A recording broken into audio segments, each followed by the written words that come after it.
The Mediterranean, 2nd century AD. The Roman Empire is now the greatest power in the known world. As Rome's colossal strength grew, Romans felt the need to endow themselves with noble and heroic origins, and they turned to Greece for this endowment, which many Romans believed was the land of their forefathers. According to legend, it was the Trojan hero Aeneas who landed here at the mouth of the Tiber, the sacred river of Rome, and founded Roman culture. Julius Caesar himself professed to be the direct descendant of Ascanius, the son of Aeneas. Emperor Hadrian admired Greek culture so much that he considered his dedication of the Temple of Zeus at Olympia among the high points of his life. On this journey, we will travel to Greece, as many Romans did, to uncover what they loved about their Greek heritage. We will use illuminating knowledge from the 2,000-year-old scrolls of geographer and historian Pausanias to guide us on this pilgrimage into history.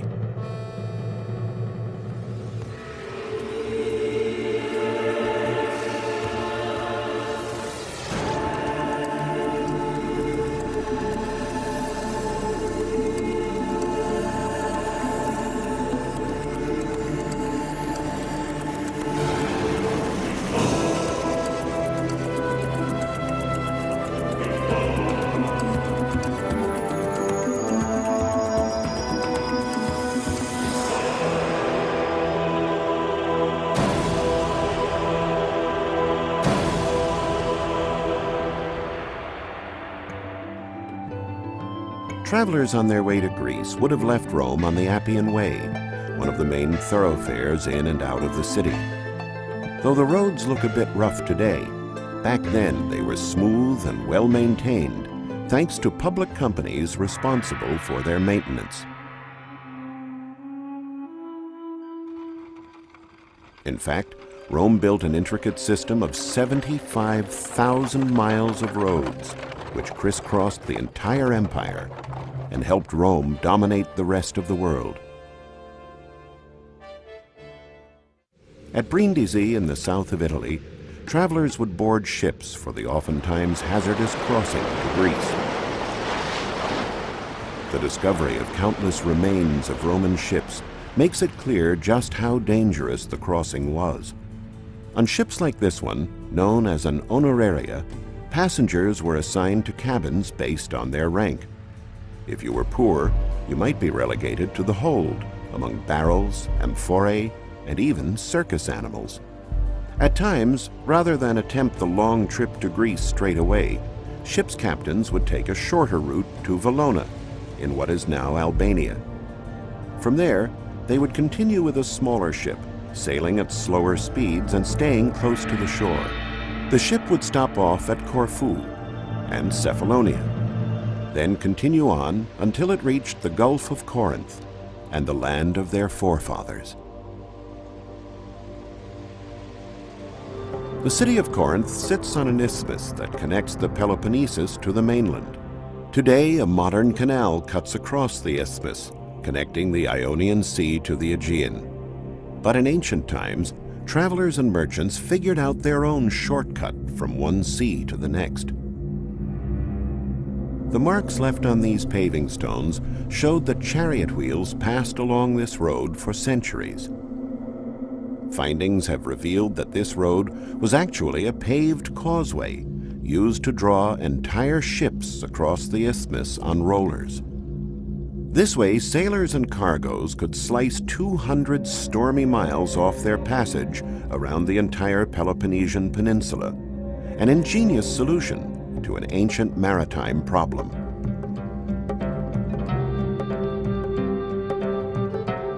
The splendors of Greek antiquity in Corinth disappeared in 146 BC, when the city was destroyed for having led a revolt against Roman imperialism. In 44 BC, however, Julius Caesar had the city rebuilt in Roman style, equipping it with every luxury and comfort, and furthering its reputation as a trading and transportation center. Thanks to the discovery of several finds bearing bilingual Latin-Greek inscriptions, we know that Corinth was a lively and cosmopolitan city, and as Homer defined it, most opulent. Excavations and relief surveys carried out by various archaeological schools over the centuries have confirmed this. At the port of Lekeon, there was an avenue almost 2,000 feet long known as the Lekeo, which led to the city. The avenue was flanked by a majestic portico formed by hundreds of columns adorned with the classic Corinthian capital. At the end of the Lekeo, there were these three arches, known as the propylaeum. These led directly onto the agora.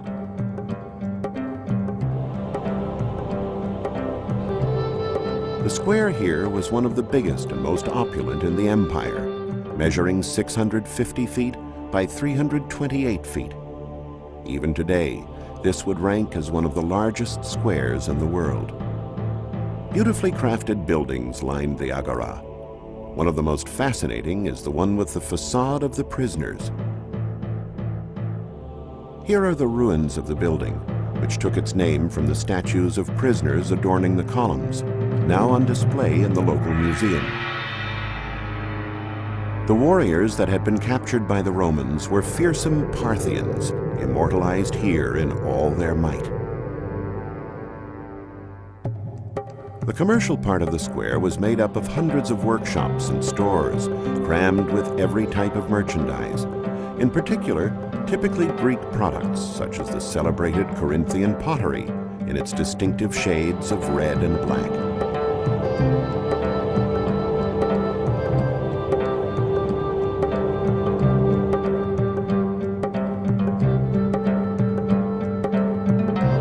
The most important public buildings also looked out over the square and held the offices of the duumvirs, the two magistrates, the equivalent of our modern mayors, who administered the city.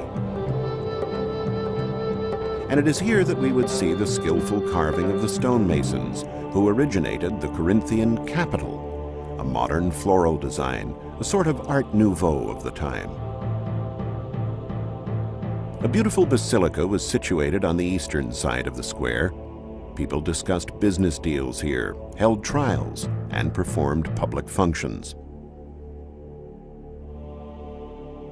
Many gods were worshipped in Corinth, and these temples were dedicated to them. There would have been a pantheon dedicated to all of the gods, along with temples for Venus, Hercules, Neptune, and those of Apollo and Mercury.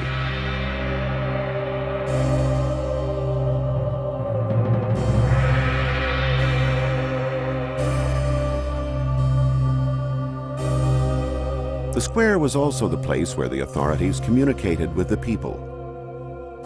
Orators of every language and religion got up on this marble platform known as the bema, which was erected especially for holding assemblies and public speeches. It is believed that St. Paul preached his letters to the Corinthians, his values of Christianity, from this spot in the 1st century AD, probably in the presence of the proconsul Gallius, the highest Roman authority in the Greek province, of which Corinth was the capital. Here Christianity was largely tolerated and made numerous converts thanks to St. Paul. Ancient Corinth contained many other monuments which are now hidden under the modern city. When excavating around this military fortification, which was built in the Middle Ages on a hill known as the Corinth, archaeologists found the remains of an ancient building.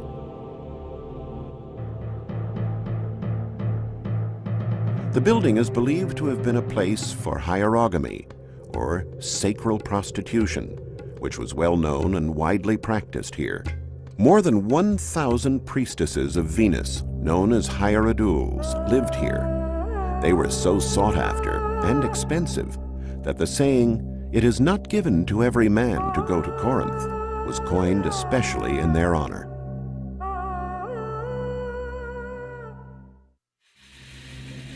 Not far from Corinth, another remarkable discovery showed a long snake coiled around a staff, held by a character not in the least intimidated by the reptile. The snake is not just an artist's whim. Archaeologists know that in ancient art, every mark has a particular significance. In fact, this character is Asclepius, Aesculapius to the Romans, the god of medicine for both peoples.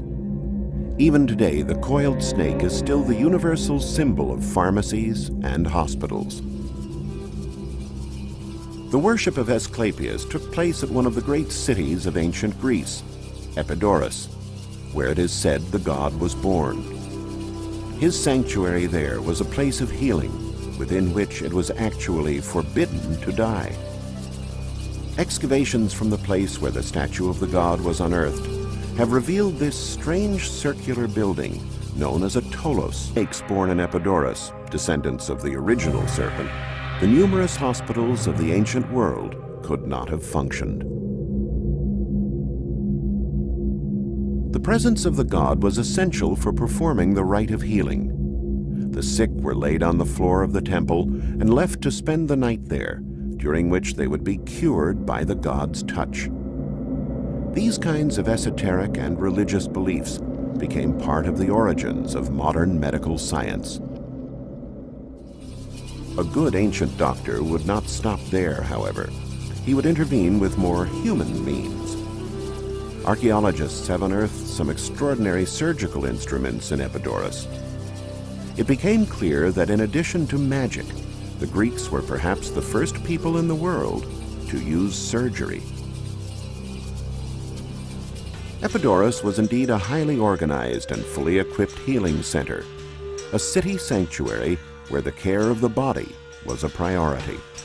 This can be seen in the thermal baths, fountains, gyms, and the stadium where many types of sport were played. The Greeks were the first to understand that pure physical activity is a source of well-being. Masks like this one are often found in Greek archaeological sites, but in Epidaurus, they were found in surprisingly large quantities. The finds were immediately linked to the possible presence of a theater. At the base of a hill, the discovery of steps covered in thick vegetation led experts to believe that an enormous and exceptional construction could lie beneath. Excavations gradually revealed 55 rows of seats of what turned out to be a magnificent fan-shaped theater, perfectly conserved since the 4th century BC, the work of Polykleitos the Younger. The grandiose construction has earned international acclaim, not just for its remarkable capacity of 12,000 seats, but more for its acoustics, which are considered perfect, the very best. In fact, they've never been bettered in an outdoor theater. Here you could watch the great Greek tragedies of Aeschylus, Sophocles, and Euripides, performed perhaps for the first time. You could hear the poetry of the ancients and contemplate the presence of the gods and their relationships to human struggle. The theater experience was fully encompassing. More than one play would be performed. The day was long, and the crowd was vociferous.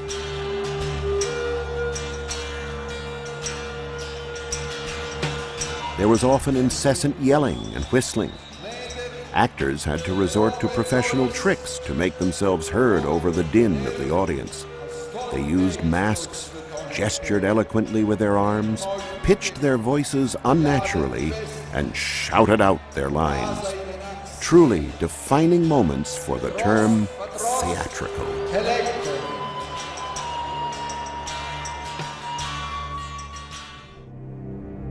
The transition from pagan god worship to Christianity in ancient times became evident when archaeologists digging in another area of the Peloponnese discovered a Christian cross set over the ruins of a Greek building that was datable to about the 5th century BC.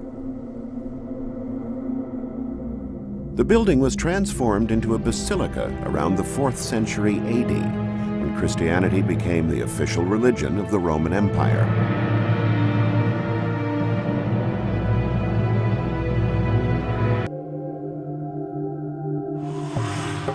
One of Phidias's greatest masterpieces was contained within, the chryselephantine statue of Zeus, one of the 7 wonders of the world. Pausanias described it like this: "The god sat on a throne of gold and ivory. On his head he bore a crown that imitates the branches of an olive tree. In his right hand the god holds a Nike, which is also in gold and ivory. In his left hand the god holds a scepter adorned with every type of metal, and the bird perched on the scepter is an eagle. His sandals were also made of gold, as were his garments. The throne is adorned with gold and precious stones, as well as ebony and ivory."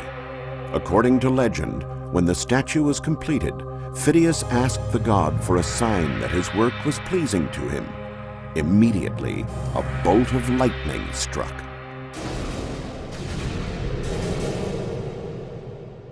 Now it seems clear why Phidias had such an enormous workshop. The immense statue was actually carved there and then transported to the temple.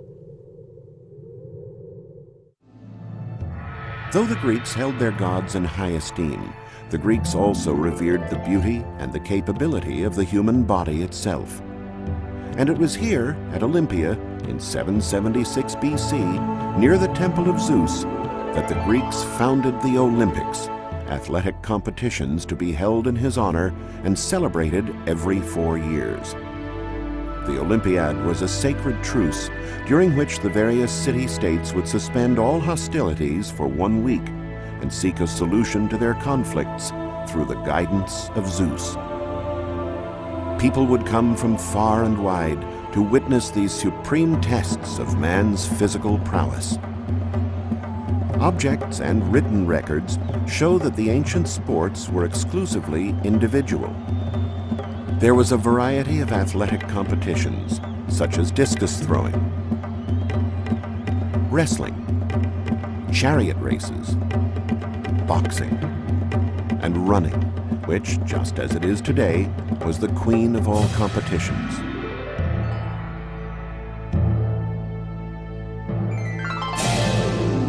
The city of Olympia exalted not only sports, but the highest values of ancient Greece. Its streets and buildings were decorated with outstanding friezes and adorned with more than 3,000 statues. Some of these masterpieces are in the local museum, such as this Hermes, one of the most precious statues in the world, sculpted by the great artist Praxiteles.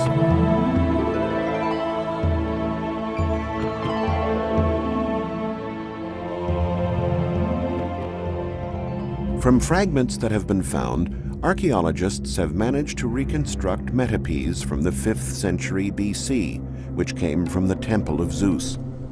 Their patient work has restored the mythical figure of Heracles, Hercules to the Romans, who stood for strength and courage, and who laid down the rules for sports.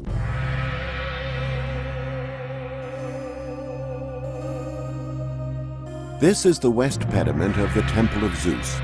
It tells the story of the mythological struggle between the Lapithae and the Centaurs, who were half man and half horse. It symbolizes the triumph of human culture over animal barbarism.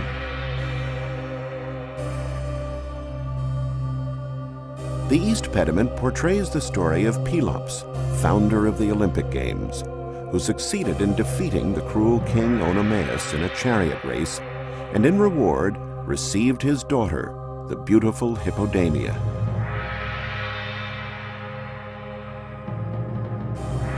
The Olympic Games today still carry on the flame of bringing diverse nations together in a display of man's physical potential and, in a way, helping to resolve differences. The words of Pausanias summarize the powerful influence of the Greek Olympiad. There are many other things to see among the Greeks, and many marvelous things to hear, but nothing is more divine than Olympic contests. Perhaps it is this kind of divinity, of man at his physical best, of men come together in peace, that the Romans found ennobling.